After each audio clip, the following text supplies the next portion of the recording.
Yo, what's going on, guys? Chris Barner here, Overtime Athletes. So, best method that I like to use to increase power outside of jumping and plyometrics and more dealing with the weight room and resistance training is accommodating resistance. Accommodating resistance, exactly how it sounds. It's as we increase or go through a full range of motion, we want to accommodate for certain areas of that range of motion that essentially are a lot easier. For instance, if I'm performing a squat, right, at the very bottom of that squat, it's going to be a lot harder. And as I come up and increase that range of motion at the hip, it becomes easier. Well, as an athlete, what we're trying to do is we're trying to teach the athlete to accelerate through the entire motion, right? So when they're sprinting and they push off and perform hip extension, they're actually accelerating through that entire hip extension. But when you perform an absolute strength squat or trap bar deadlift, or deadlift for that matter, any kind of resistance motion, what happens is if you have a set fixed load, as you get to the top, you have to decelerate the motion, right? So by adding accommodating resistance, we're actually accelerating through the full range of motion. So I just want to touch on that. So the way that I use this is I essentially use it in just talking lower body. I essentially use it for squat or trap bar deadlift. I can even use it for, like, let's say a reverse lunge. But for the most part, what I'm trying to do is I actually decrease the overall load, right? So I'll go anywhere from 40 to 60% of your 1 rep max while adding either bands or chains.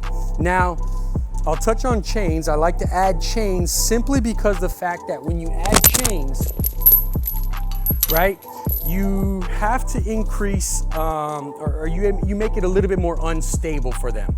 So as that athlete comes down and then comes out of it, it's a little bit more for the stability. Again, as the bar comes down and then comes off, more chains come off the ground, so it increases the load as they go through the full range of motion. But I like to do that more from a stability standpoint. I'll actually add a little bit more volume. My bread and butter when it comes to accommodating resistance is going to be the band. So as you can see here, what happens is as the athlete goes through, you'll see as I come down, it gets lighter, lighter, lighter. And as I increase, I have to accelerate through the entire motion. So this easier motion, right, in the squat, let's say this quarter squat to top, is essentially a lot easier, or I can withstand a lot more resistance. But what happens is by placing that band, I'm teaching the athlete or teaching myself to accelerate through the entire motion as fast as you possibly can.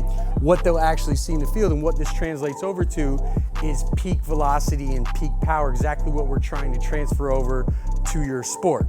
So add this in. I typically like to utilize these motions or utilize this method when it comes to more towards your peak phases as you're getting ready or coming at the end of your off season to really peak out your body when it comes to peak velocity and peak power.